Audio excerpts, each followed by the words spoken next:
So last week, I went on a bit of a rant on how Chris Sabin shouldn't be world champion. And even though that was mostly sarcasm, and I really don't mind him being champion, I think it's hilarious that the only counter people have to any of those arguments is, he's a good wrestler and he's a new guy, therefore he deserves to be champion. So that's all it takes, huh?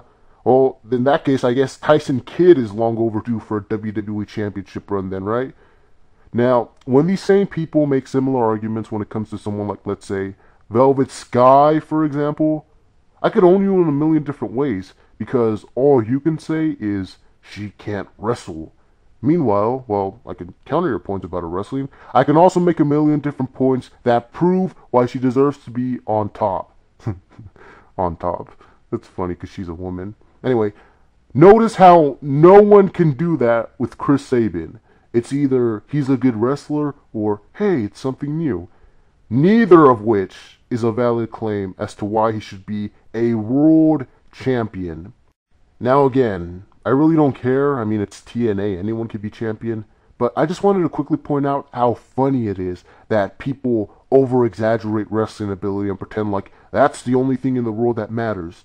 Yet, when we get to a situation like this, people struggle to defend it because now they can't rely on just wrestling arguments anymore.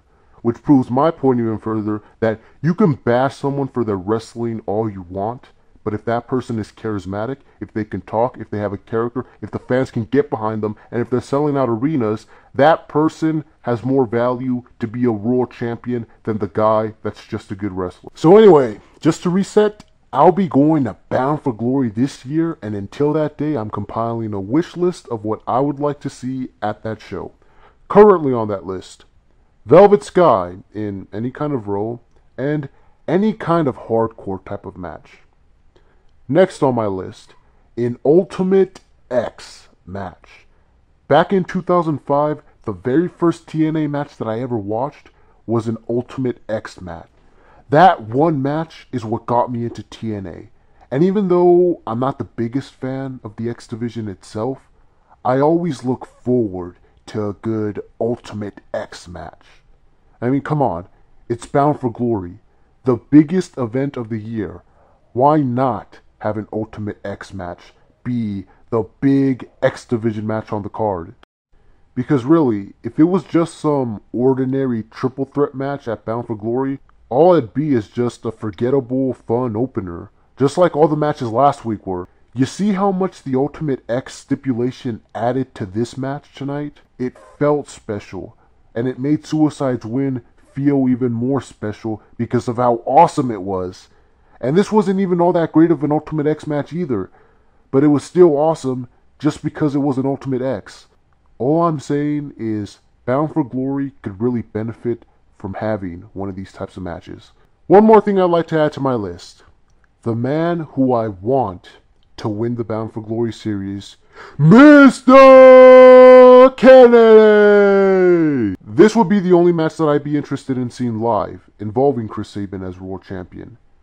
And I know that this may not be the best booking decision TNA could make, but I've been a fan of Kennedy since I first saw him on Velocity in 2005. And even though I haven't been as big of a fan of his since he joined TNA, and the way they've booked him has made me care less and less about him as the years went on, he's still one of the few guys in TNA right now that I actually care about.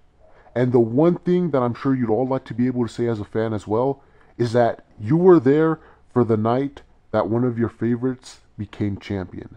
I'd like to say that. And this could work either way, whether Bully Ray wins the belt back from Chris Sabin, Kennedy wins the BFG series and he turns face, or whether he ends up surpassing Bully Ray, wins the BFG series, wins the belt at the pay-per-view, and then maybe they could do something like what happened with Randy Orton in 2004 when he got kicked out of Evolution. And I know the odds of this happening are slim to none, and I'm fine with that, but as a fan, that would just be really awesome if it were to happen. So Velvet Sky returned tonight, and this was a major disappointment. I don't know where this is going, but I know there's still more than 2 months left until Bound for Glory, which is why I think it was way too early to bring Velvet back, because I don't think that this is something that's going to last up until then. I mean, I'd like to think there's a long-term plan here, You know, something that could change Velvet's character, maybe a heel turn somewhere down the line. Something that could carry out and make it to Bound for Glory. But if you just brought Velvet back just so she can job to Mickie and be done with it, then you do not want me to enter your arena on October 20th. And if that's what your plan is, for this to just be another filler feud, why couldn't you have just put Brooke in there instead? I mean, that's one feud that's never happened before. Hell, Brooke versus anyone on the current roster is a feud that's never happened before. Or better yet, why couldn't this feud with ODB have been against Mickie James instead? This is what I'm talking about. Mickie James is the knockout champion, and once again, the focus is still on Gail Kim.